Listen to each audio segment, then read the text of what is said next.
स्वामींच्या असीम अनुकंपेने आपण श्री अमृतानुभव नावाचा वेदांत विश्वातील किंवा अध्यात्माच्या प्रांतातील अत्युच्च कोटीचा असणारा आपल्या प्रातिभ अनुभूतीला शब्दरूपाने साकार करण्याचा निकराचा प्रयत्न ज्याच्यामध्ये झालेला आहे असा हा अमृतानुभव ग्रंथ, ज्यावर केलेली नित्यानंदैक्य दीपिका नावाची श्री शिवकल्याण स्वामींची टीका आणि त्या टीकेच्या आश्रयाने आपण माऊलींचं मनोगत किंवा स्वस्वरूपस्थितीचं वर्णन निरूपण की जे शब्दातीत असणारं तत्त्व, त्या तत्त्वाची करतलामलकवत प्रतीती यावी म्हणून आपण अंतर्मुख वृत्तीनं यथाशक्ती यथामती ह्या ग्रंथाच्या चिंतनाला प्रवृत्त झाल्यानंतर आत्तापर्यंत श्रीहरीच्या कृपेने श्लोक पंचक, शिवशक्ती समावेशन, सद्गुरू वंदना, वाचारून परिहार, ज्ञान अभेद कथन आणि सच्चिदानंद पदत्रय विवरण अशी 5 प्रकरणं परिसमाप्तीपर्यंत जाऊन आता 6वं जे शब्दखंडन नावाचं प्रकरण आहे त्या प्रकरणाच्या उपसंहार करणारी ही परिसमाप्तीची ओवी आहे. ह्या ओवीचा क्रमांक आहे 102. या शब्दाचा निमाला महाप्रळय हो सरला, आभ्रासवे गेला दुर्दिनो जैसा. काही विद्वानांचं मत आहे की ह्या अमृतानुभव हा एक सरळच ग्रंथ आहे, याच्यामध्ये प्रकरणं केलेली नाहीत. या सरळ 800 ओव्यांचा हा एक प्रकरण ग्रंथ आहे, परंतु याच्यामध्ये पुन्हा आपण जे शिवशक्ती समावेशन, वाचारून परिहार हाच विषय क्रमाने आलेला आहे, परंतु प्रत्यक्ष प्रकरणं मात्र केलेली नाहीत. विद्वानांनी नंतर ती प्रकरणं केली असं काही लोकांचं म्हणणं आहे. आणि जर बारकाईनं जर आपण पाहिलं तर ह्या प्रकरणांचा क्रम जो आहे तो जरी केला तरी ह्या क्रमामध्ये वास्तविक अज्ञानखंडन मग ज्ञानखंडन आहे की नाही. फार तर चांगलं बघा, अज्ञानखंडन आणि ज्ञानखंडन याच्यामध्ये शब्द ठेवला असता तर चाललं असतं, किंवा अज्ञानखंडन ज्ञानखंडन झाल्यानंतर शब्दखंडन झाल्यासारखंच आहे, बरं ना. कारण काय आहे, आपला जेवढा प्रयत्न आहे तो काय आहे, शब्दाचं जरी आपण साह्य घेत असलो परंतु शब्दाचं चांगलं वेदांताच्या प्रकरण ग्रंथाचा किंवा प्रस्थानत्रयीचा आपण जर चिंतन पाहिलं तर साधारणपणे प्रत्येकाने भाष्यकारांनी पहिल्यांदा अध्यासाची सिद्धी केली आहे की नाही, आणि मग त्या अध्यास भाष्य म्हणून पहिलं प्रकरण ब्रह्मसूत्रावर लिहिलं. आणि अविचारसागरासारखा वृत्ती प्रभाकर ग्रंथामध्ये सुद्धा अध्यास पहिल्यांदा सांगितलेला आहे. जगत मिथ्यात्व हे निश्चय झाल्याशिवाय अधिष्ठानाचं ज्ञान होणार नाही. चांगलं बघा की अखंडानंद स्वामींनी चिंतन केलं, उडिया बाबांनी पण त्याचं उत्तर दिलं आहे की मनुष्याला अगोदर अधिष्ठानाचं ज्ञान झालं पाहिजे की अगोदर जगत मिथ्यात्व निश्चय झाला पाहिजे. आता वेदांतामध्ये सांगतात की हे दोन्ही युगपत घडतं असं सांगतात, परंतु कधी वृत्तीला एका वेळेला एकच ज्ञान होईल, एक तर अधिष्ठानाचं ज्ञान होईल, नाही तर जगन मिथ्यात्वाचं ज्ञान होईल. वृत्ती एका वेळेला एकाच विषयाच्या आकाराची होती, एकाच वेळेला तिला अनेक ज्ञान होऊ शकत नाही. हा पण वेदांताचा सिद्धांत आहेच ना. म्हणून त्यांनी सांगितलं की याच्यामध्ये पूर्वापर भाव हा सांगायलाच पाहिजे. एक तर अगोदर अधिष्ठानाचं ज्ञान सांगा, नाही तर मिथ्यात्व ज्ञान सांगा. परंतु त्यांनी सांगितलं ही गोष्टी तर युगपत घडतात, ही वेदांताची परंपरा सांगते. परंतु तुमचा आग्रहच असेल तर अगोदर मिथ्यात्वाचं ज्ञान होतं. आणि कारण काय आहे की जसं पाण्यावर शेवाळ येतं तर ते शेवाळ आगंतुक आहे. वास्तविक शेवाळ आगंतुक का असेना, पण शेवाळाची निवृत्ती आणि पाण्याची प्राप्ती युगपतच होते. तसंच इथं आहे. परंतु तुम्हाला जर आग्रहच असेल या पूर्वापर भावाची सिद्धी करण्यासाठी पुढे इकडे तिथं ग्रंथ असला तर द्या. इकडे बसा. पूर्वापर भाव त्याच्यामध्ये आहेत असं जर तुम्हाला सांगायचं, पुढं बसा ना. तुम्हाला जर सांगायचंच असेल तर जे आगंतुक पदार्थ आहे तो निवृत्त झाला असं सांगितलं पाहिजे. अध्यास आगंतुक आहे म्हणून अध्यास अगोदर निवृत्त झाला पाहिजे असं आहे. अगोदर अध्यास निवृत्त झाला पाहिजे. त्याचं कारण ते सांगतात, तुमचा आग्रह असेल तर जी आगंतुक वस्तू आहे ती पूर्वी नव्हती स्वरूपाच्या ठिकाणी आणि ती नंतर आली, मग अर्थात तिची निवृत्ती झाली पाहिजे. बाबुळीची सारावे हाते वाचून पाणी तो असे आई ते आब्र जावे आभ्र जावे गगन ते सिद्ध. जी गगन सिद्धच आहे, आकाश सिद्धच आहे, फक्त त्याला आभ्राचीच निवृत्ती व्हायची असं जे आपण म्हणतो आहे की नाही. त्याच्यामध्ये पूर्वापर भाव सांगायचा झाला तर मग काय सांगितलं, आगंतुक अज्ञानाची निवृत्ती हे पहिली व्हायला पाहिजे असं सांगितलं. म्हणजे याचा अर्थ अज्ञानाला प्राधान्य दिलं. आगंतुक का असे ना, परंतु ते अज्ञान आहे आणि त्या अज्ञानाची निवृत्ती व्हायला पाहिजे. आणि त्याला मदत कोण करतो, तर मग तो अहम ब्रह्मास्मी अशा प्रकारचा शब्द करतो. शब्द जर अगोदर सांगायचा झाला तर शब्द काय करतो, अज्ञानाच्या निवृत्तीसाठी उपयोगी आहे म्हणून त्या शब्दाचं महत्त्व अगोदर सांगायला पाहिजे, बरोबर ना. आणि तो शब्द मग ह्या अज्ञानाचं खंडन करतो. परंतु किंवा अज्ञान सांगितलं तर त्या अज्ञानाच्या खंडनासाठी शब्द हे सर्वात प्रबल प्रमाण आहे. अशा प्रकारचा संस्कार आपल्या अंतःकरणावर अद्वैत वेदांताच्या प्रकरण ग्रंथाचा, केवळ अद्वैत सिद्धांताचा अशा प्रकारचा एक आपल्या मनावर एक ठसा उमटलेला आहे. पण इथं उलट झालेलं आहे. त्या अज्ञान अगोदर नाही सांगितलं, अज्ञान नंतर सांगितलं आणि शब्द अगोदर सांगितला, त्याचं पुन्हा ज्ञानही नंतर सांगितलं. याचं कारण काय आहे, खरं ज्ञानोबरायांच्या दृष्टीनं हे अज्ञान आणि ज्ञान ही दोन्ही शब्द मात्रच आहे. शब्दैक जीवन आहे, शब्द हे त्यांचं जीवन आहे. म्हणून शब्दाचा जर निराश केला तर ज्ञान आणि अज्ञानांचा दोघांचाही निराश केल्यासारखा आहेच, आहे की नाही. म्हणून अगोदर खरं आपल्या मनामध्ये ज्ञान अज्ञान ठसतं, परंतु ज्ञान अज्ञानाचा जनक शब्द आहे ही गोष्ट काही लक्षात येत नाही. म्हणून पहिल्यांदा शब्दाचंच खंडन जर एकदा झालं तर ज्ञान आणि अज्ञानाच्या खंडनाचं कोणतंच कौतुक नाही. ज्ञान आणि अज्ञानाच्या खंडनाचं काहीच कौतुक नाही. म्हणून ह्या प्रकरण ग्रंथामध्ये ह्या 6व्या क्रमांकावर शब्द खंडन ठेवलं आहे, नंतर अज्ञान खंडन आणि नंतर ज्ञान खंडन असं ठेवलेलं. म्हणजे एक चिंतन करायला काही हरकत नाही. कारण काय आहे की हा जो मूळ शब्द आहे अज्ञान आणि ज्ञान ह्या शब्दात्मकता आहे. यांना अज्ञानालाही केवळ शब्दात्मकता आहे आणि अज्ञान किंवा अविद्या नाशक असणारं जे ज्ञान आहे त्यालाही शब्दात्मकताच आहे.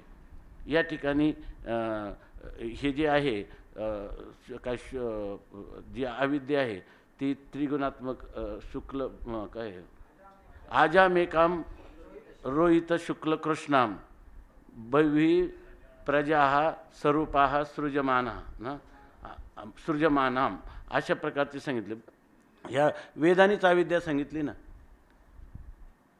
ही जर अविद्या शब्दानेच सांगितली ना आणि पुन्हा तत्वमसी महावाक्यापासून त्या अविद्येची निवृत्ती, तत्वमसी महावाक्यापासून होणारा अपरोक्ष ज्ञान, ह्या ज्ञानाचं कथन नाही कोणी केलं त्यांनी. आणि त्या अज्ञानाचं हे ज्ञान अहम ब्रह्मास्मी हे ज्ञान निवर्तक आहे हे कोणी सांगितलं, शब्दाने. शब्द जर गेला तर अज्ञानही नाही आणि ज्ञानही नाही अशा प्रकारची स्थिती होईल. म्हणून माऊलींच्या अनुभूतीमध्ये या शब्दखंडनाला अगोदर प्राधान्य दिलं आहे आणि नंतर हे ज्ञानखंडन आणि अज्ञानखंडन अशी प्रकरणं आली. असं चिंतन आपण करू शकतो, आहे की नाही. आता मुले कुठारा या ठिकाणी मुळाचं कारण इथं माऊलींनी ह्या उपसंहाराच्या वहीत या दृष्टीनं सांगितलेलं आहे की या शब्दाचा निमाला महाप्रळयो हो सरला आभ्रास वे गेला दुर्दिनू जैसा. आता ह्या एकाच ओवीत असा उपसंहार केला आहे की सगळ्या प्रकरणाचं तात्पर्य सांगितलं आणि पुढच्या अज्ञान खंडनाचं अवतरण पण सांगितलं. अशा प्रकारच्या जरा थोड्या विस्ताराने या ओवीवर शिवकल्याण स्वामींनी लिहिलेलं आहे. जवळजवळ याच्यामध्ये 50 ओव्या या ओवीवर टीका म्हणून लिहिलेल्या आहेत. पहा आता सरळ ह्या टीकेचा पांगता अर्थ पाहिला की आपल्याला त्याचं स्पष्टीकरण होतं. म्हणून त्याचं काही वेगळं चिंतन करण्याची आवश्यकता नाही. इथं म्हणतात या शब्दाचा निमाला, म्हणजे हा शब्द एकदा जर निमाला म्हणजे शब्द नष्ट झाला, म्हणजे शब्दाची उपयोगिता नष्ट झाली, म्हणजे शब्द निरर्थक ठरला, शब्द स्वतः वाचारंभण मात्र ठरला, शब्द स्वस्वरूपाशी समरस होऊन स्वतंत्र अस्तित्व त्याचं समाप्त झालं किंवा शब्द हा आत्मरूप झाला. स्वतंत्र रीतीने तो उर्वरितच राहिला नाही, असा जर शब्द आहे त्याला म्हणतात या शब्दाचा निमाला. तर मग महाप्रळय हो सरला, तर शब्द गेला ना की सगळाच प्रळय नाही, महाप्रळय हो सरला म्हणजे महाप्रळय झाल्यासारखं आहे. शब्द गेला का पुढचं सगळंच अज्ञान पण जातं आणि अज्ञान कार्य पण जातं, जगत पण जातं आणि जगताचं कारण अज्ञान पण जातं. पहिला शब्द गेला पाहिजे. शब्द यालाच म्हणायचं मुले कुठारा. मूळ शब्द जर गेला तर ज्ञान आणि अज्ञान महाप्रळय झाला. त्या अज्ञान नावाचा पदार्थ रूपी एक नदी किंवा त्याचं नाशक असणारे, त्याच्यापेक्षा नदी जशी समुद्रातली नव्हते तसा त्याचा नाशक असणारे हे जे अहम ब्रह्मास्मी अशा प्रकारचं वृत्तीज्ञान किंवा सर्वम खल्विदम ब्रह्म असं असणारं हे वृत्तीज्ञान. तर हे सगळी वृत्तीज्ञानं जी आहे आणि अज्ञान जे आहे त्या सगळ्यांचा महाप्रळय होतो. महाप्रळयामध्ये कोणतं नद, कोणती नदी, कोणता समुद्र, प्रवाह, ओघ हे काहीच राहत नाही महाप्रळयामध्ये. तसा शब्दाचा प्रळय झाला रे झाला की महाप्रळय झाल्यासारखा आहे. ज्ञान आणि अज्ञानाचा आणि अज्ञान कार्याचा सर्वांचाच महाप्रलय झाल्यासारखा आहे, हो सरला झाल्यासारखा झाला. जसं म्हणतात आभ्रासवे गेला दुर्दिनू जैसा.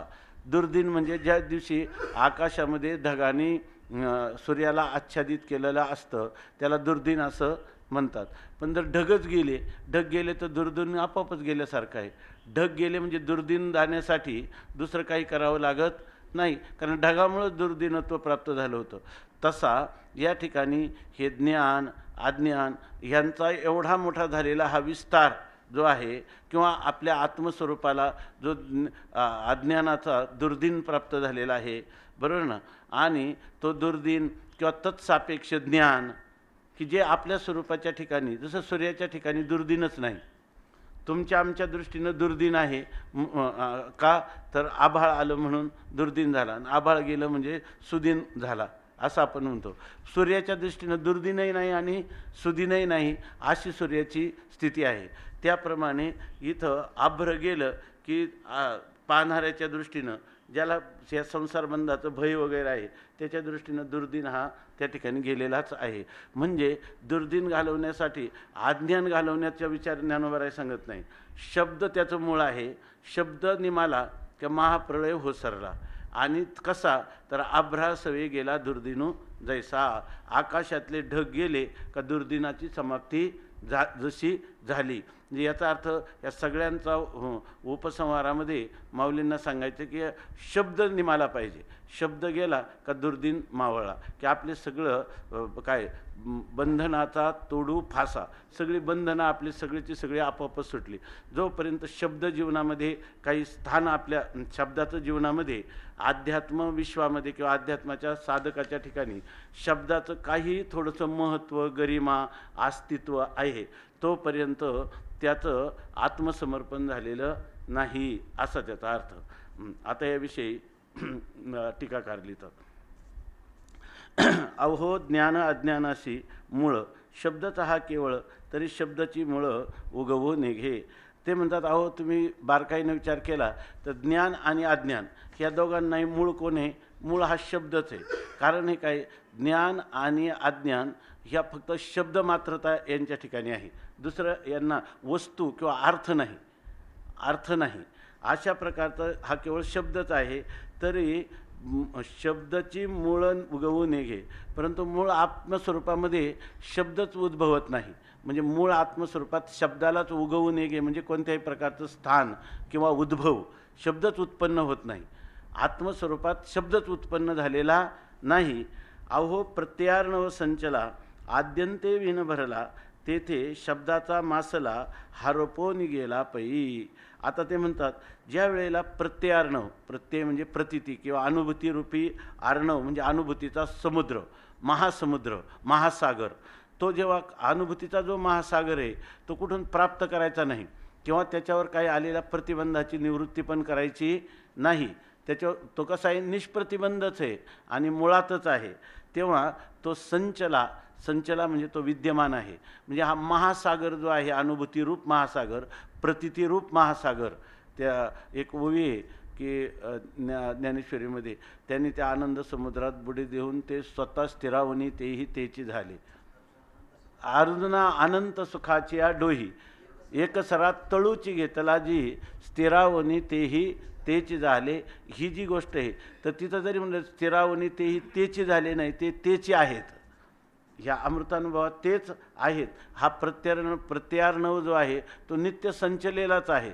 तो कुठून बाहेरून आणला, पुष्ट केला असं, किंवा त्याचा कुठं ऱ्हास झाला होता, वैगुण्य झालं होतं, त्रुटीपूर्णता होती, असं काही त्या ठिकाणी मुळातच नाही.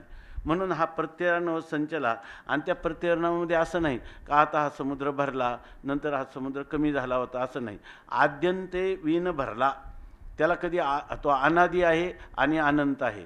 म्हणजे ही जी अनुभूती आहे ह्या अनुभूतीला कशाचं साह्य लागत नाही, किंवा त्या अनुभूतीच्या अतिरिक्त दुसरा कोणताच पदार्थ नाही की जो त्या अनुभवामध्ये बरोबर ऱ्हास किंवा वृद्धी निर्माण करेल, जो त्याच्यामध्ये उत्पत्ती किंवा विनाश म्हणजे उत्पाद्य किंवा विनाश्य, संस्कार्य, प्राप्य अशा प्रकारचा विकार निर्माण होईल अशी ती अनुभूतीच नाही.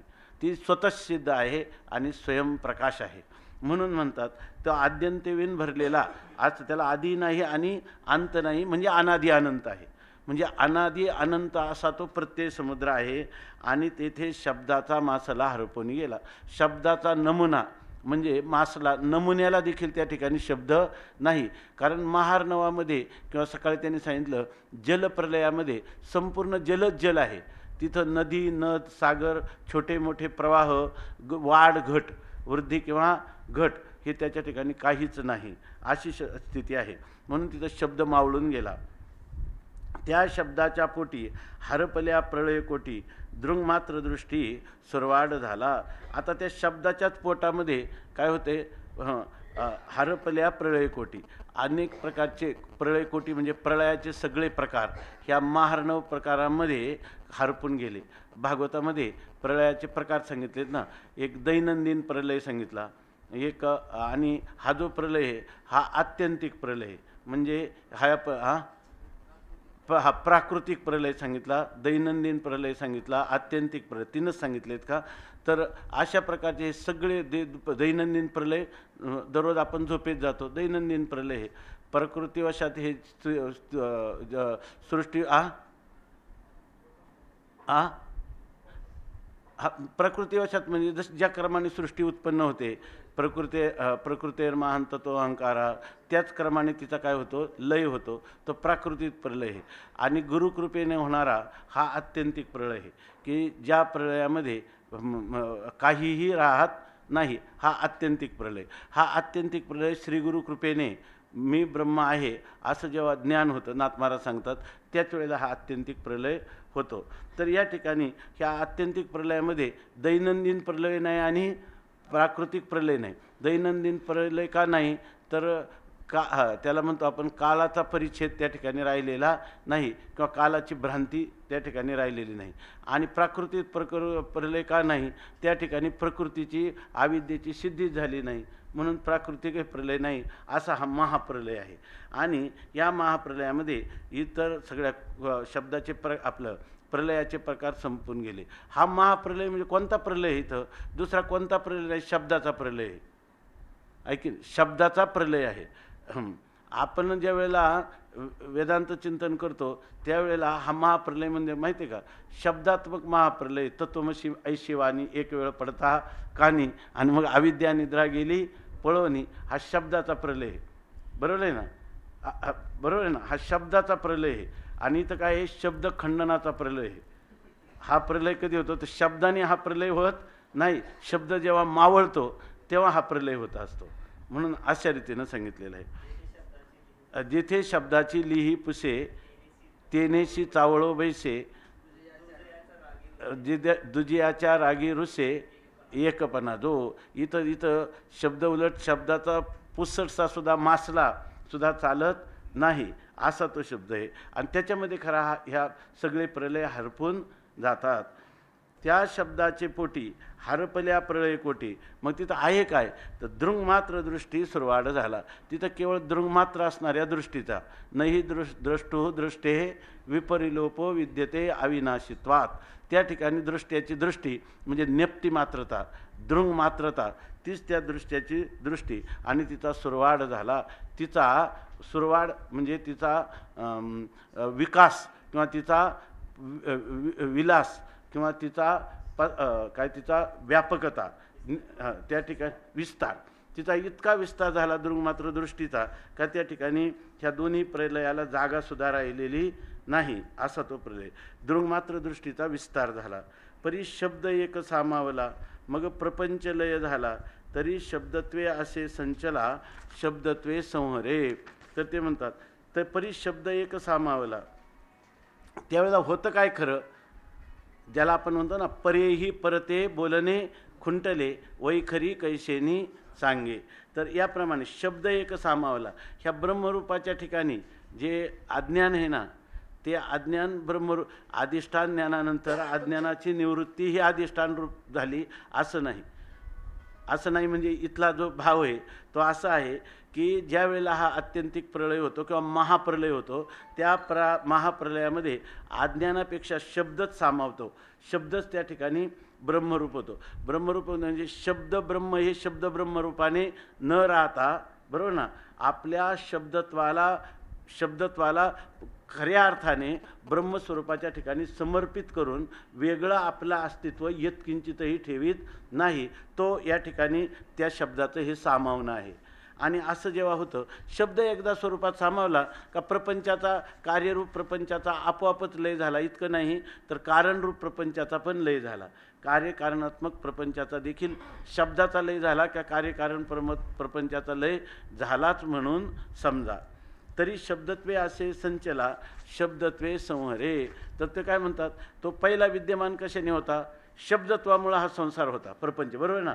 प्रपंच शब्दत्वाने होता आणि शब्द माळवला का शब्दत्वाने त्या ठिकाणी त्याचा उपसंहार पण झाला किंवा त्याचा लय पण होतो.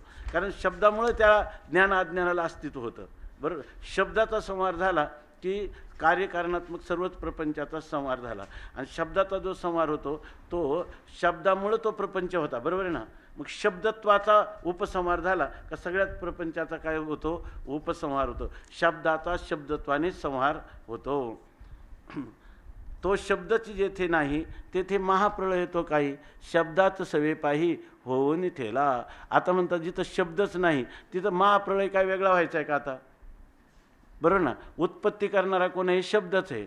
आणि तो मूळ कारण शब्दच जर या ठिकाणी नाही तर महाप्रलय म्हणून वेगळा काय व्हायचा. शब्द मावळला का महाप्रलय झालाच. शब्दाचे सवे पायी होऊन ठेला.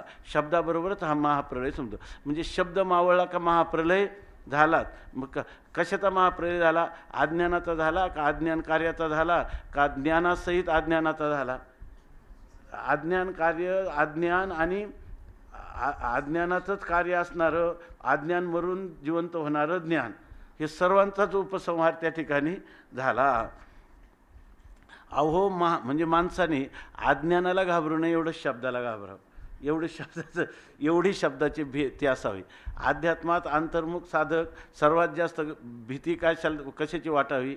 म्हणून जे आपण म्हणतो ना शब्द ब्रह्म जिये बाजे, काय आहे ना, शब्द ब्रह्म जिये बाजे, शब्द मावळलिया निवांत निजे, तो गीतार्थू मराठिया बोलीजे हा पाडू काही, असं माऊली म्हणतात. ऐकी नाही, शब्द ब्रह्म हे ज्या बाजेवर म्हणजे ज्या निशब्द बाजेवर निवांत निसतं, ऐके नाही. आणि ते वर्णन तो गीतेचा अर्थ आहे.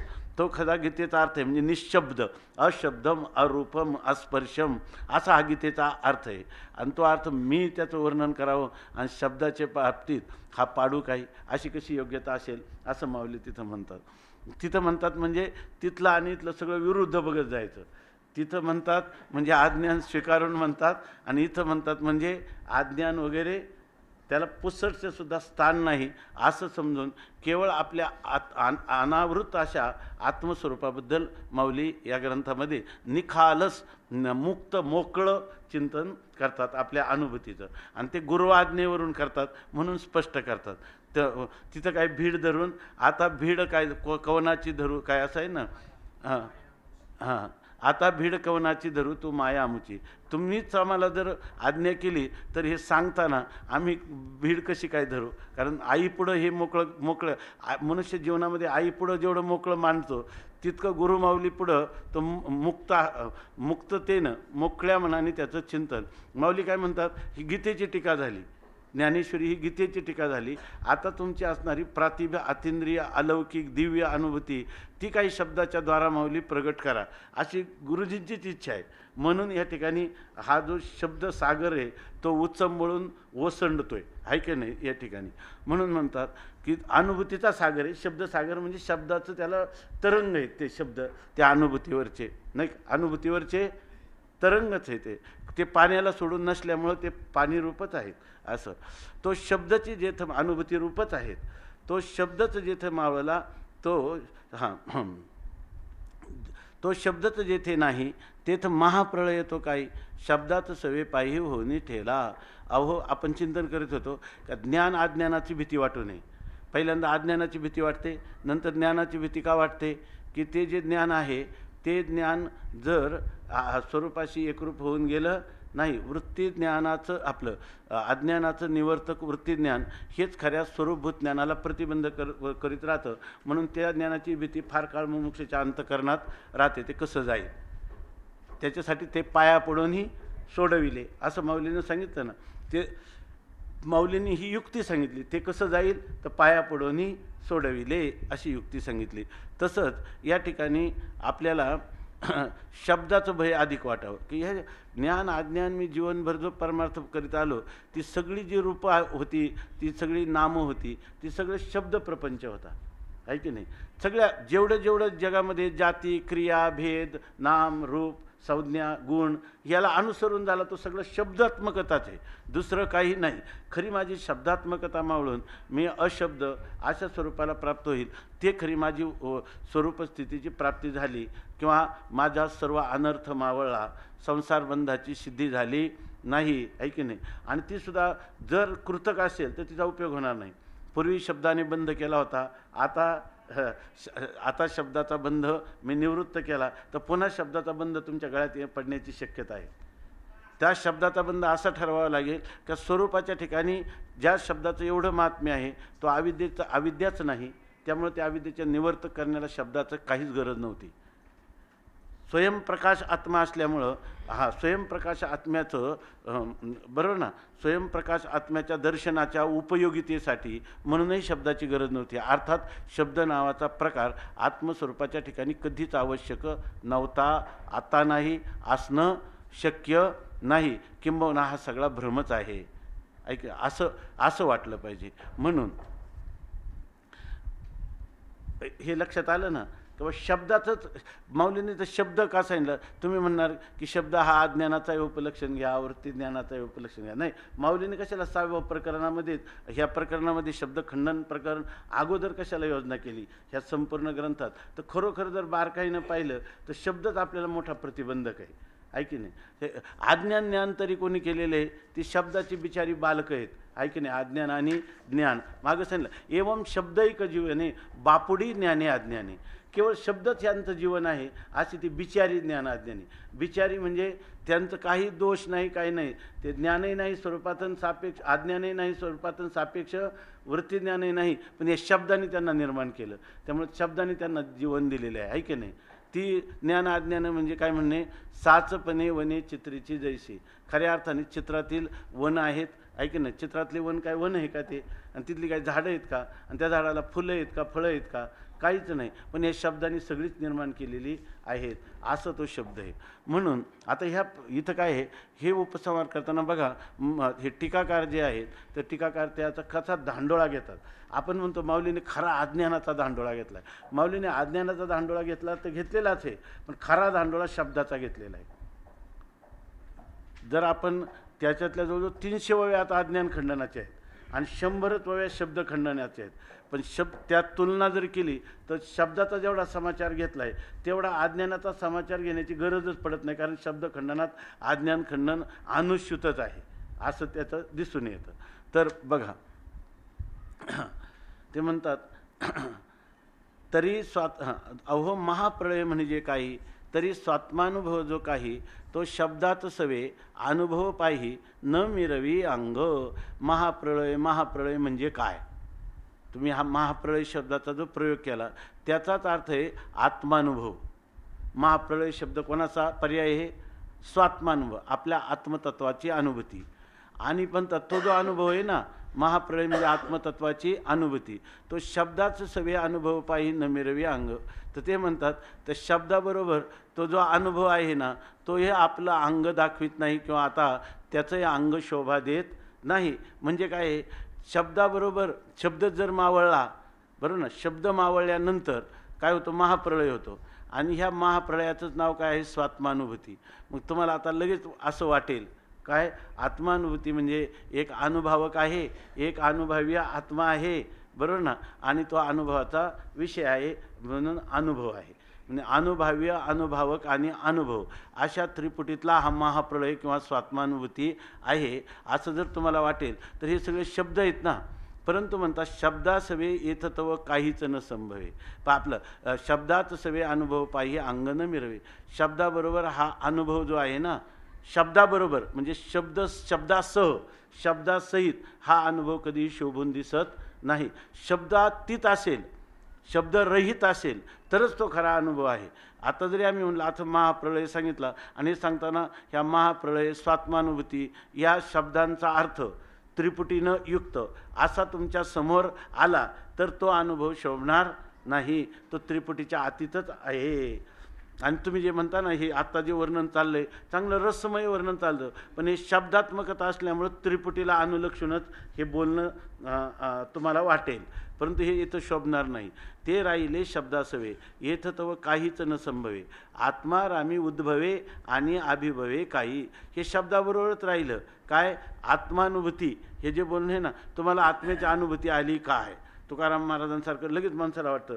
वेदांताचं चिंतन आयुष्यभर जरी केलं ना तरी तो म्हणतो काय? घरोघरी अवघे झाले ब्रह्मज्ञान, परी मिळवण बहु माझी. आहे की नाही? घरोघरात ब्रह्म झालं तर मिळवण कोणाची माहिती आहे का? मिश्रण कोणाचे? त्या अनुभूतीवर शब्दाचं मिश्रण आहे की नाही? त्रिपुटीचं मिश्रण आहे किंवा शब्दात्मक त्रिपुटीचं मिश्रण आहे. आणि मग तो काय म्हणतो? निर्हे कोणापाशी होय एक रज द्यारे मज दीन दुर्बळाशी.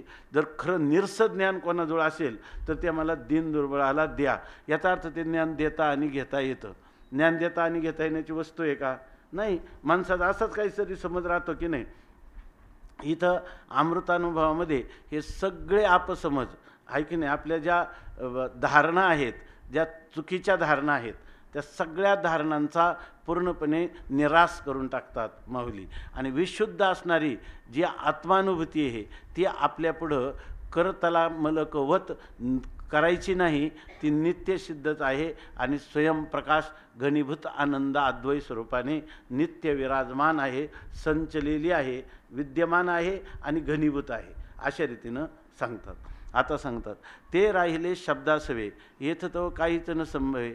त्या ठिकाणी शब्दाबरोबर ती आत्मानुभूती राहिली म्हणजे शब्द गेला की ती आत्मानुभूती म्हणजे आत्म्याची अनुभूती अशा प्रकारचा जो भाव आहे तो पण मावळून गेला. कारण काय आहे? हा स्वयमेव अनुभूतित्वात न विद्यते नानुभव्यता ज्ञानांतराभावात अज्ञेयो नतु असत्तया अशी त्याची खरी स्थिती. पंचदशीकारांनी ह्या सगळ्या अमृतानुभवाला एका सूत्रात आणलं आहे का नाही? पंचदशीकारांनी एका सूत्रात आणलं की नाही? आणि त्या एका सूत्राचा सगळा अनुवाद किंवा विस्तार ज्ञानोबारायांनी सगळ्या 800 वयात केला आहे की नाही? ती ओवी ह्याचं सूत्रच आहे की नाही? किती गेलं तरी त्याचं सूत्र तेच आहे. ह्या सगळ्या अमृतानुभवाचं सूत्र तेच आहे. म्हणून स्वामी महाराज नेहमी म्हणायचे आणि कुठंतरी आखंडानंद स्वामींनी का कोणीतरी सांगितलं की ज्या वेळेला हे आपल्याला हे जे गौडपातकारिका आणि पंचदशी हे विषय किंवा योग वाशिष्ठ आणि मागं मी सांगितलं होतं जीवनमुक्ती विवेकामध्ये ते असे हे ग्रंथ सायुज्याने पाहिले पाहिजेत. म्हणजे एकाच वेळेला सकाळी पंचदशी असलं तर दुपारी शंकरानंदी किंवा जीवनमुक्ती विवेक पाहिजे. असं दोन म्हणजे त्याच्यामध्ये पूर्व पक्ष उत्तर पक्ष झालेले दिसतात. जीवनमुक्ती विवेक घ्या तुम्ही किंवा योग वाशिष्ठ घ्या, याच्यामध्ये तसं या ठिकाणी सकाळी पंचदशी आणि दुपारी अमृतानुभव पाहिजे, पण दोन्ही एकाच वेळेला. तर पण ते एक त्याचं काही नाही. पूर्व पक्ष आणि उत्तर पक्ष पाहायला ते पूर्व पक्षातले उत्तर पक्षात नसतात आणि उत्तर पक्षातले पूर्व पक्षात नसतात. त्यामुळं इथं काही नाही, तर सरळ सरळच आहे. एखादा असला बिचारा तर त्याला काही नाही, त्याची गरज नाही.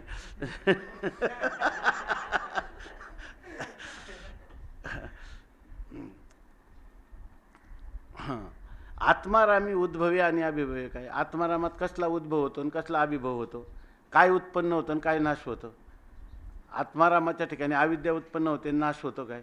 शब्द उत्पन्न होतो आणि शब्दाचा नाश होतो काय? त्या ठिकाणी काही होतच नाही. जैसा दुर्दिन आभ्रासवे परी सूर्यतव न संभवे मनोनी सूर्यास न लगे राहावे दुर्दिनाशी. ते म्हणतात दुर्दिन ज्या वेळेला आभ्र जातं त्यावेळेला दुर्दिन आपोआपच जातो. पण सूर्यामध्ये दुर्दिन गेल्याचा काय आनंद होतो का? का सूर्याला दुर्दिनच नाही? सूर्याच्या ठिकाणी दुर्दिनच नाही. उलट आभ्रामुळं त्याला दुर्दिनत्व प्राप्त झालं, बरोबर ना? हे दुर्दिनत्वाचाही प्रकाशक कोण आहे? तोच आहे. आणि ते आभ्र गेलं म्हणजे त्या आभ्राच्या अभावाचाही प्रकाशन करणारा कोण आहे? आभ्राच्या भावाचं प्रकाशन कोणी केलं? त्यांनीच. आणि अभावाचंही कोणी? त्यांनीच. म्हणजे याचा अर्थ काय? तो भाव अभाव दोन्हींचाही प्रकाशक आहे, बरोबर ना? आणि खरं तर तो मूळ प्रकाश रूप आहे. त्याच्या ठिकाणी सूर्याच्या ठिकाणी दुर्दिनाचाच संबंध झाला नाही, तत्सापेक्ष सुदिनाचा देखील संबंध झाला नाही. ज्याला दुर्दिनाचा संबंध झाला तो म्हणतो धन्यता घेऊन उठतो, सोनियाचा दिवस आजी अमृते पाहाला. काही तर त्याच्या ठिकाणी हे आहे, कारण तो नित्य उगवले काय सुसडा सूर्यकणाच्या राशी आणि जो नित्य उदो ज्ञानी अशी आस्तमानाची दयाशी आडनावाची नाही. सूर्याला न लगे राहावे दुर्दिनाशी. सूर्याच्या ठिकाणी कधी दुर्दिन राहतच नाही. तेवी शब्दचे दया जीवन ते मरेचही शब्देच विन स्वरूपी तव शब्दा जाण उगवच नाही. तेवी शब्दच दया जीवन, बरोबर ना? शब्दच ज्याचं जीवन आहे ते मरेचही शब्देचं विन. शब्दावर ज्याचं जीवन आहे तर शब्द मरला की त्याचंही जीवन काल संपला. असे कोण आहेत? ज्ञान आणि अज्ञान, बरोबर ना? शब्द गेल्यावर ज्ञान मरतं का अज्ञान मरतं? दोन्ही पण मरतात. या ठिकाणी स्वरूपी तव शब्दा जाणं उगवतील. शब्द गेला तर ज्ञान अज्ञान जातं, बरं का? पण मुळात स्थिती अशी आहे, खरं बरं का? आतापर्यंत आपल्याला वाटतो हे ज्ञान आणि अज्ञानाला मूळक शब्द आहे, म्हणजे शब्द काहीतरी सद्वस्तू आहे काय? का शब्दही त्याच्यातलाच आहे? कारण तो तर खरा अविद्येचं कार्य आहे. शब्दही त्याच्यातलाच आहे. परंतु काय होतं, ह्या अविद्या कार्याला घेऊनच अविद्येचा नाश होतो. काय काय वेदांताने सांगितलं, जरी कार्य असलं तरी ते कार्य कधी कधी कारणाचा नाश करतं. कार्य हे कारणाचा नाश करतं. त्या योगाशिष्टामध्ये मला वाटतं उदाहरण दिलं आहे, जिराफाच्या पोटातून तो जिराफ जन्माला येतो, आईचं पोट फाडून आईला मारतो, आई की नाही जन्माला येतो. तसं अविद्या कार्य असणारा शब्द हा काय करतो? त्या अविद्येचाच नाशक आहे. अशी उदाहरणं पण देतात वेदांतामध्ये, प्रक्रिया पण सांगतात ना. काय काय सांगतात की कधी कधी कार्य हे कारणाचं नाशक होऊ शकतं. दुसरं काय उदाहरण दिले का? हां, किंवा विंचवाचं पण उदाहरण दिले. विंचू जेव्हा वितो प्रसवतो तेव्हा त्याचं पोट फाडून ती पिलं बाहेर येतात आणि तो मरतो, असं सांगतात. पण रात्रीच्या ती पण उदाहरण दिले माऊलींनी. रात्रीच्या उदारातू निघाला जैसा भास्वतू. तो रात्री आईशी मातू ऐके काही. रात्रीच्या उदरातूनच सूर्य निघतो आणि त्या रात्रीचा नाशक होत नाही काय? बरं, खरं तर असं आहे की रात्र काय हे त्याला माहीतच नाही, त्यांनी कुठं रात्रीचा नाश केला आहे? हा तमारी हाडगरू आलाची का, अशी खरी स्थिती आहे. पण आता समजून घेताना म्हणायचं तर या ठिकाणी शब्दाचे जया जीवन, शब्द ज्याचं जीवन आहे ते मरेचंही शब्दविन. शब्द मरला का शब्द ज्याचं जीवन आहे ते ज्ञान आणि अज्ञान दोन्ही पण काय होतात? मरूनच जातात. आणि स्वरूपी शब्दात उगवायचं नाही. पण तुम्ही हे विसरू नका, मग तुम्हाला वाटेल की शब्दच खरा आहे. अहो, त्या शब्दाला तर स्वरूपाच्या ठिकाणी जागाच नाही. शब्द कधी स्वरूपाच्या ठिकाणी शब्द कधी उत्पन्नच झाला नाही, त्याचा उगवच नाही, उद्भवच झालेला नाही. एवं ज्ञानाज्ञाने विन स्वरूप असे संपूर्ण तेथीची खुण दावणी दिली. एवं अशा प्रकारे ज्ञान आणि अज्ञान यांच्या वाचून स्वरूप हे पूर्णपणे संपूर्ण आहे. म्हणजे स्वरूपच स्वरूप आहे, केवळ स्वरूपच आहे. मत्त परतरम नान्यत किंचित अस्ति धनंजय. आणि तेथीची खुण दावणी दिली. आणि तिथली खूण, तिथला संकेत, त्या आत्म्याचं यथार्थ स्वरूप, त्या स्वरूपाची खूण तुम्हाला दावली नाही, दिधली, दावणी दिधली. तुम्हाला पूर्णपणे तिचा संकेत करून तद्रूपतेला, बरोबर ना, किंवा स्वतःसिद्ध असणाऱ्या त्या स्वरूपाला प्राप्त करून दिलं, असं सांगायचं ना. आता आणि ज्ञानाज्ञानहीन तरी केवळ असे शून्य, हेही शंका संपूर्ण तोडिली येथे. आणि आता तुम्ही म्हणाल, मग तिथं ज्ञान आणि अज्ञान यांच्या विवर्जित जर ती वस्तू आहे तर ती शून्यच आहे. आता अनेक वेळा पहिल्या प्रकरणापासून जर आपण पाहिलं तर शून्यवाद माऊलींना अजिबात सहन होत नाही. तेव्हा शून्यवादाची शंका, आणि पाठीमागे एक 4-5 वयाच्या अगोदर विस्ताराने शून्यवादाचं खंडन आम्ही केलेलं आहे. मागं सांगितलं, शून्य सिद्धांत बोधू कवणे सत्ताभय सिद्धो नसता हे अपवादू वस्तुशिगा. असं जे सच्चिदानंद ज्ञानाज्ञान विवर्जित असं जे स्वरूप आहे तर ते शून्य आहे, अशी जर कोणाला शंका आली तर त्या शंकेचा संपूर्ण तोडिली, म्हणजे निश्शेष निराश आम्ही पाठीमागं केलेलाच आहे. सच्चिदानंद आत्मा असे तेथे त्रिपदाचा माग नुमसे, प्रमेय प्रमाणदशे आलाची नाही. खरा तुमचा आत्मा काय आहे? सच्चिदानंद स्वरूप आत्मा आहे. पण सच्चिदानंद स्वरूप आहे, पण सच्चिदानंद पदत्रया विवरणामध्ये त्रिपदाचा माग नुमसे, 3 पदाचा मागमोज देखील त्या ठिकाणी नाही. म्हणजे सच्चिद आणि आनंद ही त्या वास्तव परमात्मा स्वरूपाची कधीही वाचक झालेली नाहीत. परमात्मा आणि सच्चिदानंद पद यांचा कधीही वाचक भाव किंवा कार्यकारण भाव त्या ठिकाणी सिद्ध होत नाही. प्रमेय प्रमाणदशा आलाच नाही. सच्चिदानंद आत्मा तो कधी प्रमेयत्वाला प्राप्त झाला नाही आणि प्रमाणदशेला देखील प्राप्त झालेला नाही. कारण तो प्रमेय झाला असता तर प्रमेय परिच्छेदे प्रमाणत्व नांदे, पण ती काय स्वतःसिद्धे वस्तूच्या ठाई, असं म्हणून त्याच्या ठिकाणी प्रमाण आणि प्रमेयत्वाचा काय केलेला आहे? निराश केलेला आहे. अपरोक्ष सच्चिदानंद सहजची नसता त्रिधा भेद, तेथे केवी आता शब्दत्वे मिरवे. हा जो सच्चिदानंद आहे तो अपरोक्ष आहे, म्हणजे ते आपलं स्वतःचं साक्षात अपरोक्षात ब्रह्म असं जे सच्चिदानंद आहे ते आपलं स्वरूप आहे. त्या ठिकाणी सच्चिद आणि आनंद हे त्याचे अवयव नाहीत, गुण नाहीत, अंश नाहीत, धर्म नाहीत, ते त्याचं स्वरूप आहे आणि ते अपरोक्ष रूप आहे. म्हणून त्या ठिकाणी 3 प्रकारचा भेद झालेला नाही. सच्चिदानंद पदाने सच्चिद आणि आनंद हे त्याचे भेद झाले नाही. तर जे सत आहे ते चिदानंद आहे, जे चित आहे ते सदानंद आहे, जे आनंद आहे ते चित सत किंवा सच्चित आहे, असं आम्ही पाठीमागं त्याचं विवरण करून सांगितलं. तेथे केवी आता शब्दत्वे मिळवे. त्या ठिकाणी हा जर सच्चिदानंद शब्द जो आहे तो शब्दत्वाने, बरोबर ना, त्या ठिकाणी कसा मिळवेल? अर्थात मिळवू शकत नाही. सच्चिदानंद पदाची पोच देखील आत्मस्वरूपाच्या ठिकाणी नाही. कारण जर आत्मस्वरूपाच्या ठिकाणी असज्जड आणि दुःख यांचा काही संबंध झाला असता तर त्याच्या निवर्तक अशा सच्चिदानंद पदांचं काही कौतुक त्या ठिकाणी शोभलं असतं. ती त्याची वाचक नाहीत. आम्ही तर सांगतो वाचक नाही का, त्याच्या लक्षार्थाने त्याचे ज्ञान करून देणारी पण नाही. ती त्याचे सच्चिदानंद पदाचे लक्ष देखील नाहीत. इतकंच नाही तर त्यांना उपलक्षण म्हणायला सुद्धा वाव नाही. कारण वाव का नाही तर सगळा सच्चिदानंदच पूर्णपणे, ते एक अभंग नामदेवरायांचा, की हा सगळा सच्चिदानंदाचाच गाभा, म्हणजे संपूर्ण सर्व सच्चिदानंदच परिपूर्ण व्याप्त आहे. तिथं असज्जड दुःखाला जागाच कुठे? असज्जड दुःखाला जागा नाही तर त्याच्या निवर्तक असणाऱ्या सच्चिद आनंद ह्या शब्दाला कुठं वाव आहे? अर्थात त्यांना वावच नाही. शब्दी बोधकता नाही.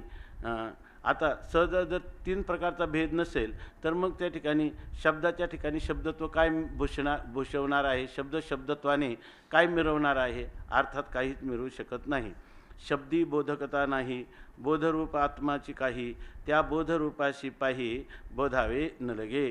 आतापर्यंत झालेलं थोडक्यात आपल्या डोळ्यासमोर घेतलं तर ह्या गोष्टी लक्षात येतात. शब्दाच्या ठिकाणी बोधकता आहे का? जड शब्द हा बरोबर ना, चिन्हमात्र आत्म्याचा बोधक होऊ शकेल का? नाही. जड शब्द, मग बोधकता आहे का शब्दाच्या ठिकाणी? नाही. बोधरूप आत्माची काय? बरं, बोधकता असला जरी शब्दाची समजा जे अज्ञाताचं ज्ञापन करून देणारं प्रबल प्रमाण शास्त्र आहे, शास्त्र शब्दात्मक आहे, म्हणून शब्दाला शेवटी बोधक म्हटलंच पाहिजे. खरं तर शब्दाच्या ठिकाणी बोधकतेची गरजच नाही. कारण का? बोधरूप कोण आहे? आत्माच बोधरूप आहे, त्याचा बोध करून देण्याची आवश्यकताच नाही. त्यामुळं शब्दाची तिथं कोणत्याही प्रकारची गरजच नाही. शब्दाचं योजना बोधक आहे. तुम्ही काय म्हणाल? अतद्व्यावृत्तीने तो बोधक आहे. अतद्व्यावृत्तीच्या रूपाने शब्दच आहे ना. भागवतामध्ये सांगितलं ना, एकादश स्कंदामध्ये शब्दोपी बोधकतया असं सांगितलं ना.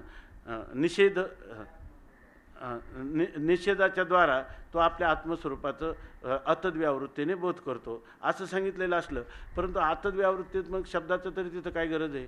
कारण तो बोधरूपच आहे, त्याच्यावर अज्ञानाचं आवरण कधी आलंच नाही.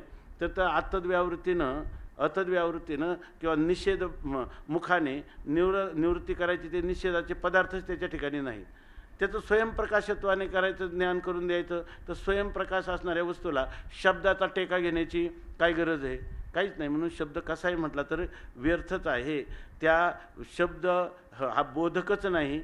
आणि तुम्ही जर तुष्यंतु ज्ञानाने न्यायाने मानला तरीसुद्धा बोधरूप असणाऱ्या आत्म्याच्या ठिकाणी ह्या शब्दाचा कोणताही शब्दाची उपयोगिता नाही. ते बोधरूप निखळी नुमटे शब्दाची नव्हाळी, एके हाता टाळी न वाजे जेवी.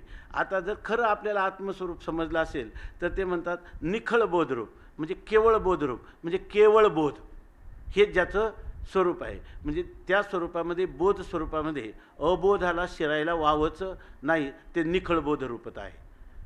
तिथं द्वैताचा त्रैकालिक अत्यंता भाव आहे. त्या ठिकाणी कार्यकारणात्मक असं कोणतंही जगत त्या ठिकाणी अस्तित्वात नाही. असं असताना त्या निखळ बोधामुळे मध्ये नुमटे शब्दाची नवाळी, नवाळी शब्दाचा अर्थ एक नाविन्य. शब्दाचं नाविन्य तिथं काही उमटत नाही किंवा ठसा निर्माण करू शकत नाही. निखळ बोधरूप आत्म्याच्या ठिकाणी. दुसरा नवाळी शब्दाचा एक अर्थ दिला रस. तुम्ही किती जरी म्हटलं आहे तसा हा आहे, नवीन तारुण्याला नवाळी असं म्हणतात. परत लावण्याची लावण्याची नवाळी शब्दाचा अर्थ नाविन्य असाच आहे. तिथं नवाळी शब्दाचा अर्थ असाच आहे. दुसरा एक आहे मज झाली दिवाळी, प्रेम नव्हाळी, मज झाली दिवाळी. तिथं प्रेमाचं तारुण्यात येणं का प्रेमाचं नाविन्य असंच अर्थ आहे. इथं तया बोधरूप निखळी नुमटे शब्दाची नवाळी, शब्दाचं नाविन्य असं काहीच नाही. किंवा त्या बोधरूप आत्म्याच्या ठिकाणी शब्द काही नाविन्य किंवा भर टाकू शकत नाही, किंवा त्या स्वरूपामध्ये काही वृद्धी नाविन्य असं काही निर्माण करू शकत नाही. कारण काय? तिथं तो फक्त काय राहतो? बोधरूप निखळ आत्माच आहे ना. मग त्याच्या ठिकाणी हा शब्दाने काही नाविन्य निर्माण करण्याचा प्रश्नच निर्माण होत नाही. त्यासाठी उदाहरण देतात की एका हाताने कधी टाळी वाजते का? तसं त्या बोधरूप आत्म्याच्या ठिकाणी काही नाविन्य कधी उत्पन्न होईल का? होणं शक्यच नाही. मग तिथं शब्द काय नवाळी उत्पन्न करणार आहे? काय नाविन्य उत्पन्न करणार आहे? एवम, आता इथून पुढचे बघा, फार सुंदर ह्या ओव्या आहेत.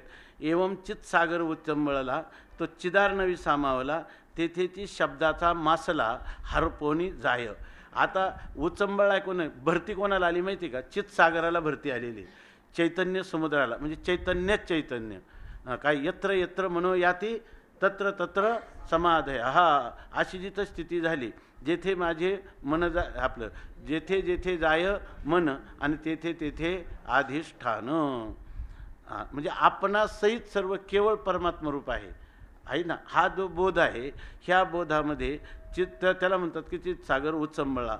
आणि तो चितसागर खूप उसळला आणि कुठं जाईल तो? आता चितसागर उचंबळला, किती जरी उचंबळला तर सगळा काय आहे? चितच आहे. आणि सामावल कुठं? चितसागर तो चिदार नवी सामावला. चिदार्णवामध्ये सामावतो. त्याच्यासमोर शब्द, आज्ञा, ज्ञान हे नाही चित्सागरात येत. चित्सागर किती उसळला तर तो चित्सागराला सोडून जात नाही. म्हणून त्यांनी दिले ना, काय भूमीवरील तरंगू ना, कापा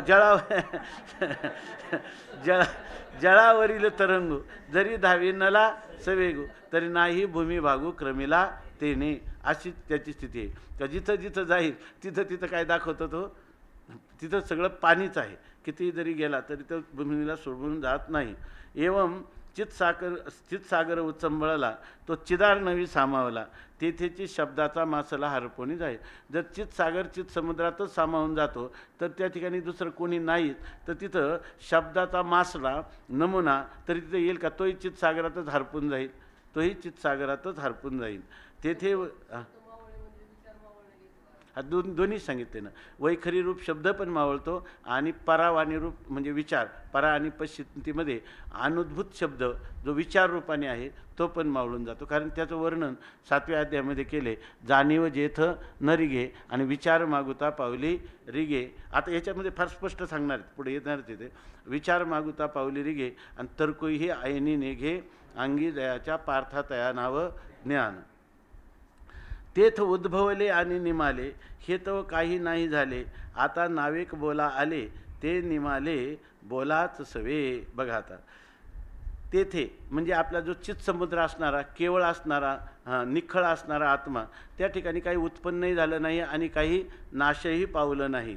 ते दोन्ही उत्पत्ती आणि नाश हा विकार मूळच्या आत्मस्वरूपात कधी झालाच नाही. तो अनादी अनंत आत्मस्वरूपात कधी उत्पत्ती आणि नाश अशा प्रकारचा विकार त्याच्या स्वस्वरूपाच्या ठिकाणी कधी झालेलाच नाही. मग आता नावेक बोला आले, ते निमाले बोला समे. आता ते म्हणणे नावेक म्हणजे क्षणभर, म्हणजे प्रतिती मात्र, बरोबर ना. जर तुमच्या बोलण्यात आलं, बरोबर, नावेक बोला आले, ते निमाले बोला, पण हे त्या शब्दातूनच अज्ञान आणि ज्ञान झालं की नाही. मग क्षणभर ते ज्ञान आणि अज्ञान झालं असं जरी तुम्ही म्हणत असाल, बरोबर ना. पण जर शब्दच आत्मस्वरूपाच्या ठिकाणी नसेल तर त्या बोलण्या मावळलं का त्यावेळेला ज्ञान आणि अज्ञान कुठं राहिलं.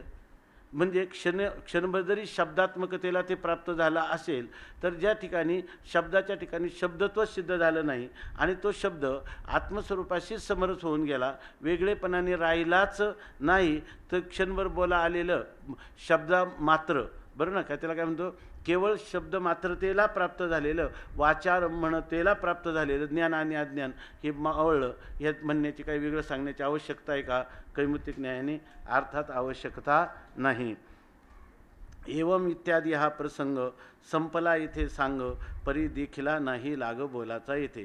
ते म्हणतात ह्या अशाप्रमाणे इति म्हणजे आता हा प्रसंग इथं संपला. आत्तापर्यंत शब्दखंडनाच्या आरंभापासून 102 ओव्यांनी आम्ही हा प्रसंग जो सांगितला तो इथं संपला आणि पूर्णपणे संपला.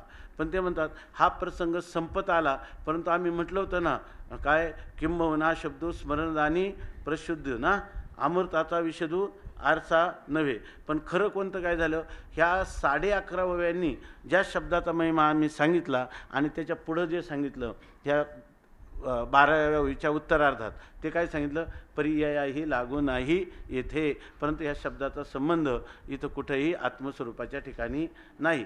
जरी शब्द किती असला की ठाव न पवता जयाचा मनेशी मरडली वाचा, तो देवो हे शब्दाचा चमत्कारू असं आम्ही जरी म्हटलेलं असलं, परंतु आता जे आम्ही त्याच्यापुढं 90 ओव्यामध्ये किंवा काय 88 ओव्यामध्ये ह्या शब्दाचा परामर्श घेतला, त्याच्यामध्ये कुठंही या ठिकाणी बोलाचा लाग नाही लागला. ते म्हणणे ना, पर्यायही लागू नाही येथे, नाही प्रतिज्ञा मात्रेने वस्तुसिद्धी, लक्षण प्रमाणाभ्याम वस्तुसिद्धी. आम्ही म्हटलं की पर्याय शब्दाचा इथं काहीच लाग नाही असं आम्ही म्हटलं, पण मग तुम्ही म्हणले नाही, पण आम्ही शब्दाचं काहीतरी सिद्ध केलंच ना. शब्द हा स्मारक ठरला का, ज्ञापक ठरला का, अज्ञानाची अविद्या निवृत्ती करणारा ठरला का, स्वयंप्रकाशत्व सिद्ध करून देणारा ठरला का, काही शब्दाचे काय काय लाग लागला, काहीच लाग लागला नाही असं उपसंहारामध्ये सांगतात. आता ते सांगतात ना, ही खरी ही अनुभवामृतीची खुण, अनुभवेची होय उपलवन, जरी सद्गुरू राज पूर्ण लायजे निका. तुम्ही किती जरी शब्दाच्या या ठिकाणी उड्या मारल्या माकडासारख्या तरीसुद्धा ही गोष्ट प्राप्त होणार नाही. तुम्हाला वाटेल की आता त्या शब्दाचा महिमा पूर्णपणे खंडन केला बरं का, आणि कशाने केला? शब्दाचा महिमा शब्दानेच खंडन केला, आणि शब्दाने शब्दाचा महिमा खंडन करूनही बरोबर ना शब्द महिमेला पाहू शकला नाही, कारण त्या ठिकाणी त्याने आपल्या स्वरूपाने आत्मस्वरूपाशी कायमची बुडी देऊन स्वतंत्र समर्पण करून तो शब्द मात्रत्वाने देखील राहिला. बरोबर ना, शब्द मात्रत्वाने देखील राहिला नाही. असं आम्हाला हे आपण तुम्हाला जर हे शब्दाने जर कळलं असेल तर, म्हणून त्याच्या ठिकाणी काय माऊलींची ओळी येते की अनुभव तर आला नाही आणि शब्दाने तर कळल्यासारखं वाटतं. अनुमानाचे नि पैसे कळले किर ऐसे परी मृगजळाचे नि ओलांशे काय भूमितीमे असं आहे. किंवा बोलवरी वाचा बळे वायाची झकविदती प्रतितीचे डोळे परी साचो कार्य बोधा वेळे आथिना होईजे. ज्ञानोबराय म्हणतात आथिना खरी बोधाची वेळ येते तेव्हा हे ज्ञान बोध झालेलाही नसतो, आणि आपल्या प्रतितीचा डोळा चुकवल्यामुळं काय होतं, होईजे ना आपी त्याला होतसुद्धा नाही, अशा प्रकारची स्थिती आहे. ठीक आहे ना. आता सांगतात हे अनुभवाची खुणं, ही अनुभवामृताची खरी खूण आहे असं सांगतात. ज्या ठिकाणी शब्द जाऊन केवळ वस्तूच अवशिष्ट राहते, आणि ती वस्तू म्हणजे केवळ तुम्हीच अवशिष्ट राहता. तुम्ही अवशिष्ट राहता का तुम्ही नित्य सिद्ध असता का तुम्ही नित्य सिद्धच असता? अवशिष्ट राहता म्हणलं तर शब्दाने अविद्येची निवृत्ती करून तरी अवशिष्ट स्वयंप्रकाशत्वाला अवशिष्ट ठेवलं. शब्दाने काहीतरी करून ज्ञान तुमच्या स्वयंप्रकाश आत्म्याला आत्म्याचं ज्ञान करून दिलं. हे कोणत्याच गोष्टीपुढं शब्द टिकला नाही. असं जरी झालं आणि मग अशी जी निखालस असणारी तुमची स्वयंसिद्ध स्वतः सिद्ध स्वयंप्रकाश आणि परिपूर्ण अशी जी स्थिती आहे ही अनुभवामृताची खरी खूण आहे. आणि तिचा खरं उपलव म्हणजे तिचं खरं स्पष्टीकरण किंवा त्या अनुभवाची उघड अनुभवतो अनावृत्त असा अनुभव, ज्याला कोणताही निष्प्रतिबंध आनंदानुभूती, ती कधी होईल? जरी सद्गुरुराज पूर्ण लाहिजे निका. जर आपल्याला खऱ्या श्रीगुरूंची कृपा किंवा श्रीगुरूंची प्राप्ती जर निकी खऱ्या अर्थाने आपल्याला होईल तरच ह्या अनुभवामृताची खूण कळेल.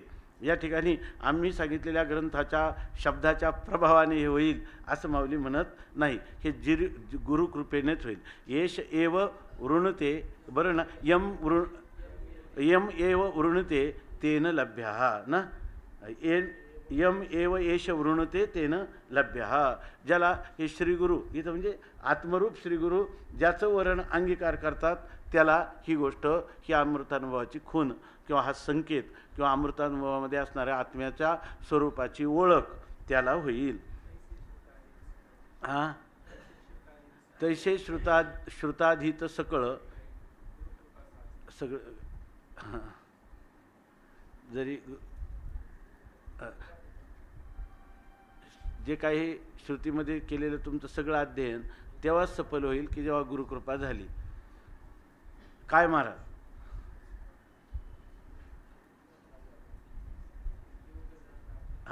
हा किंवा योग जाता अभ्यासिले ते होय काय आहे आठवते. तर जसं त्या माळ्याने खूप प्रयत्न केले, परंतु प्रयत्न करून देखील त्या माळ्याला जेव्हा वसंत ऋतू आला जय सानुकूळ श्रीगुरु, जेवढा आपण काय अभ्यास केला त्याची फळं कधी आली? जर गुरुकृपा. बनकर झाडे शिंपे जीवेसाठी काढून जन्मे काढी आटी परी फळेशी तैची भेटी जय वसंतू पावे. ही ओवी नसती आठवली तर अर्थ आपल्याला साधारणपणे जुळत होता, पण आता सिद्धांताचीच ओवी आठवली नाही तर काय आहे की नाही? हां असा ऐसे सगळी ओवी सांगा. तर मनोनी भाग्य सांगा. मनोनी भाग्य जय सानुकूळ जारिया केले उद्यम सदा सफळ तैसे श्रुताधीत सकळ गुरुकृपा साच. तैसे श्रुताधीत सकळ गुरुकृपा साच. म्हणजे तुम्ही श्रुती जेवढं श्रवण किंवा जेवढं अध्ययन केलं असेल ते गुरुकृपेनेच फलीभूत होतं. केले द्रष्टा श्री गुरुमूर्ती जैन नरिगता दृश्य पंथी तरी काय हा उपासती आकळिता तो, असं आक्षेपार्थाने सांगितलं ना, अशा प्रकाराने सांगितलं. आता काजे दिठिवा तुमचा वर्षे की पद्मकर हा माथा सकळार्थ सिद्धिमती पिके एरवी कोंबेला उन्मेषु सुखे जरी उदास तुम्ही. आता सांगतात, गुरु कृपेचे निसरवाडे गुह्याचे गुह्यत्व न मोडे विवरले आयसे आवडे परिजित. हे भाग फार मार्मिक सांगितला. आता हे सगळं सांगत असताना माहिती आहे का, आपल्याला लक्षात न येता आपण शब्दाच्या तरंगावर तरंगत आहोत. हे सुद्धा आहे की नाही. आज बोलाची वाली फेडी आणि ब्रह्माची याची अंगाघडी जे हे होत नाही, हे आपल्याला हे टीकाकार आता दाखवून देतात. ते काय म्हणतात बघा, गुरुकृपेचे निसरवाडे. गुरुकृपेचा विस्तार झाला का मग काय होतं, प्रगट गुह्य बोले असं नाही होत. बरं का.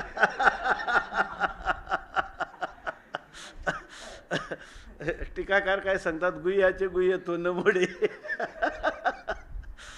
माधव महाराज गोड टीका का नाही कसे. ते म्हणतात, एक तर हे अनुभवाची खून, ज्याला अनुभव येईल ना, कारण हे काय आहे, अनुभवाची जोगे नोहे बोलायचे तैसे क्रियेचे नाम किरणच आहे. परी अद्वैती भक्तीचे आहे, हे अनुभवाची जोगे नोहे बोलायचे. माऊलीने हे सगळं अमृतानुभव. त्या दिवशी कोण आलं होतं ना, त्यांनी ही टीका, ते राक्षे महाराज, तर ते म्हणे याच्यात तर ह्या टीकेमध्ये ना, टीकेमध्ये ज्ञानेश्वरीतल्या वया दिसतात म्हणे. अमृतानुभवाची टीका पाहत असताना ज्ञानेश्वरी दिसते, कारण त्यांनी एखादा शब्द, जसा आता उपलवन शब्द आहे, ज्ञानी तो तिथं ज्ञानेश्वरीमध्ये जिथं आला उपलवन, तर म्हणजे त्याचं स्पष्टीकरण, त्याचं उघड करून सांगणं. तरी ह्या अशा अर्थाचा विचार केला तर तिथं काहीतरी त्याची मुळं सापडतात असे. आता आपण काय त्याचं एवढं संशोधित विचार करत नाही म्हणून आपल्याला त्याच्यात लक्षात येत नाही, पण अनेक ठिकठिकाणी ही गोष्ट आहे. फक्त एवढंच गोष्ट होईल का एखादं म्हणून मग काय हे सगळं नास्तिकवाद चाललाय काय असं वाटेल ना. प्रगट गुह्य बोलीचं खंडन करतात. ऐक, आम्ही इथं म्हणतात की गुरुकृपेचे निसरवाडे. गुरुकृपेचा जीवनामध्ये विस्तार झाला. आम्ही सांगितलं ना, आता सद्गुरू राजाची पूर्ण कृपा जर झाली तरच हे कळेल, तरच ही अनुभूती येईल. परंतु याचा अर्थ आपली काय होते माहिती आहे का, जिज्ञासा पराकोटीला पोचते, इतकी ती जागृत होते. लक्षात आलं ना, जिज्ञासा अशी जागृत होते, अशा प्रकारची आतिंद्रिय अनुभूती काही पुन्हा वेगळीच आहे. असं तर ते म्हणतात की या ठिकाणी गुरुकृपेचे निसरवाडे. गुरुकृपेचा जर विस्तार झाला तर गुह्याचे गुह्यत्व न मोडे. किती गुरुकृपेचा जी गुह्य वस्तू आहे, दोन गोष्टी याच्यात परवा एक आपण सांगितलं होतं. अशा रीतीनं ही मांडणी असते की अधिकाऱ्याला ज्ञान झाल्याशिवाय राहणार नाही आणि अनधिकाऱ्याला कधी होणारच नाही. म्हणून गुह्याचं गुह्यत्व कधी खंडित होणारच नाही, बरोबर ना. गुह्याचं गुह्यत्व कधी खंडित होणारच नाही. मग म्हणे गुह्याचं गुह्यत्व खंडित होणार नाही, परंतु हे गुह्यत्व निरूपण केलं पाहिजे, बरोबर ना. इथपर्यंत ठीक आहे नाही, याचा भाव असा वाटतो ना. तर ते बघा, गुरुकृपेचे निसरवाडे गुह्याचे गुह्यत्व न मोडे विवरले आयसे आवडे परी जेथील तेथे.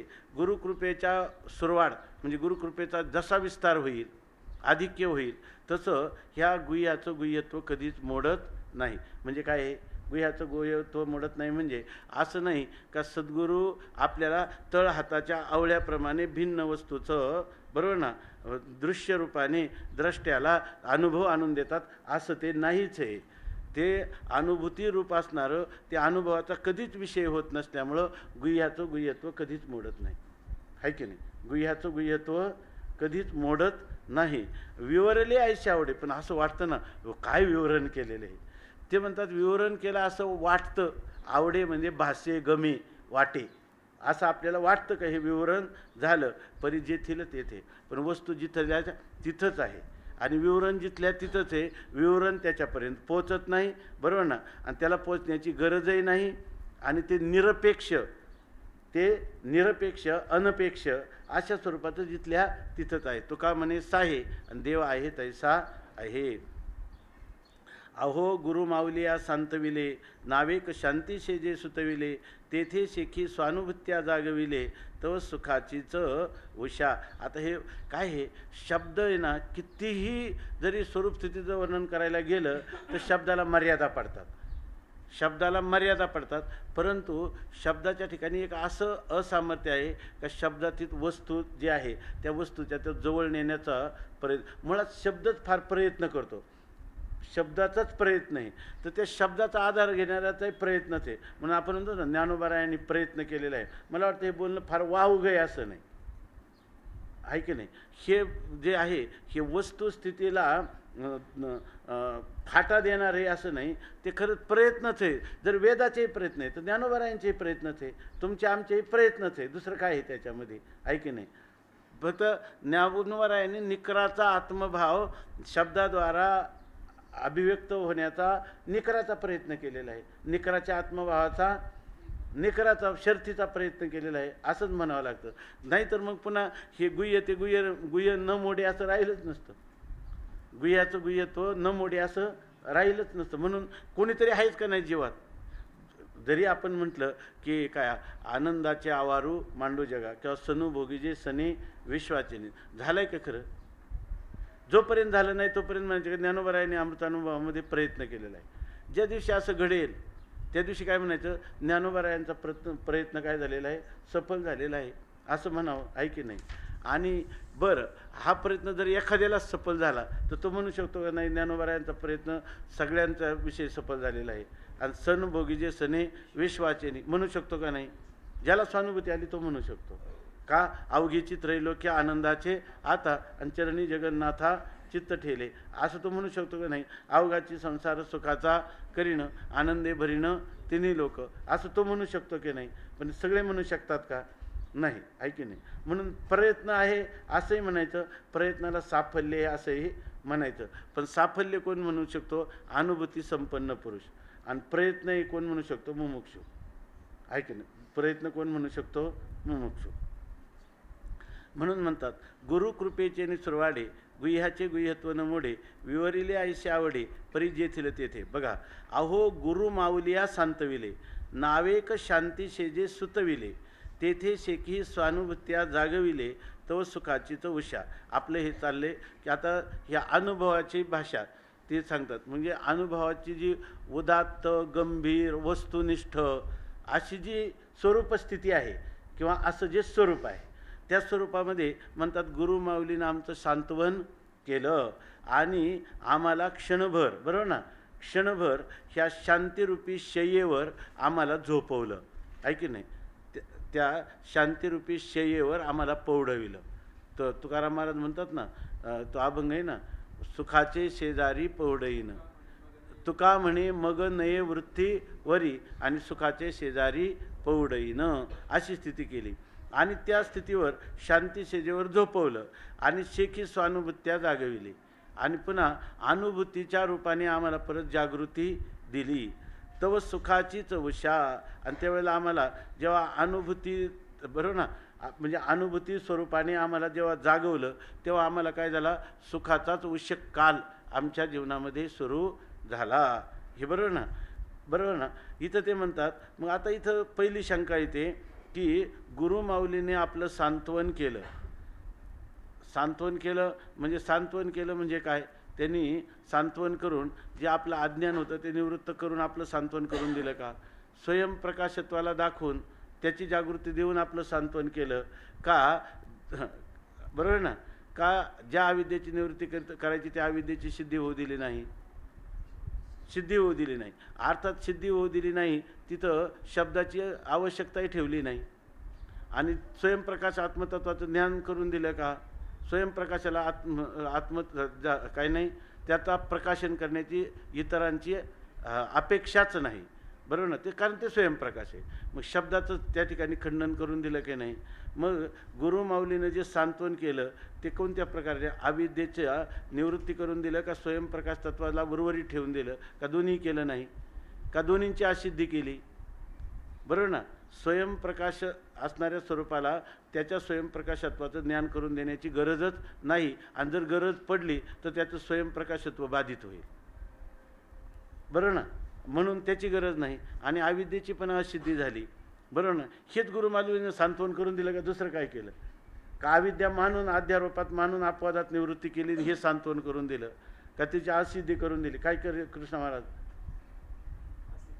तिची असिद्धी केली. हेच सांत्वन केलं का दुसरं काय केलं? का निर्विकल्प समाधीचा लाभ तदा द्रष्टो स्वरूपे अवस्थानम. आता पुढं सांगणार आहे ते खूप त्याचं समाधीचं न्यायचं. पण आपला आजचा विषय पूर्ण होणार नाही, उद्या सकाळी आपण पूर्ण करू. तर ते सांगतात तर गुरुमाऊली या सांतविले नावेक शांती शेजे सुतविले. म्हणजे आपल्या शांती शेजे म्हणजे आपल्या सुखाचे शेजारी पोळले. आपल्या स्वस्वरूप स्थितीमध्ये आपल्याला त्या काय केले? स्वस्वरूपरूपी निद्रेशी निद्रा आपल्याला प्राप्त करून दिली. तेथे म्हणजे आपलं जी वस्तुस्थिती आहे ती आपल्याला दाखवून दिली. तेथे शेखी स्वानुभूत्या जागविले आणि त्या ठिकाणी आपल्या अनुभूती रूपाने आपल्याला जागृत केलं. शांती शेजे सुतविले आणि शेखी स्वानुभूत्या जागविले. म्हणजे त्यांनी कोणती अवस्था प्राप्त करून दिली?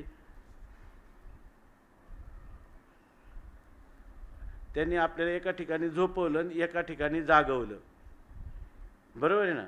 म्हणजे स्वयंप्रकाश आत्मा नित्यसिद्ध आहे ही जागृती दिली आणि अज्ञानाची असिद्धी केली. बरोबर आहे ना. ही आपल्याला काय दिली? सुषुप्ती प्राप्त करून दिली. शांतीमध्ये शांती म्हणजे सगळ्यांचं क्षमत नव्हती ती शांती, जिथं सुखाचा निरपेक्ष विस्तार हे आपलं स्वरूप आहे असं दाखवून त्याच्यामध्ये अंतःकरण वृत्ती काय आपली कायमची लीन किंवा बाधित केली. म्हणून त्यांना झोपवलं आणि पुन्हा असं चिंतन करू शकता. आणि स्वानुभूत्या जागवले म्हणजे ही स्थिती या ठिकाणी उत्पाद्य विनाश्य विकार्य प्राप्य नसून ती नित्य निरंतर सदाची विद्यमान आहे हे सांगणं ही खरी स्वानुभूतीचं काय आहे? जागरण आहे. तेव्हा सुखाचीच उषा. हां, त्या पुढं काय झालं? मग आता पुढं काय? अवघेची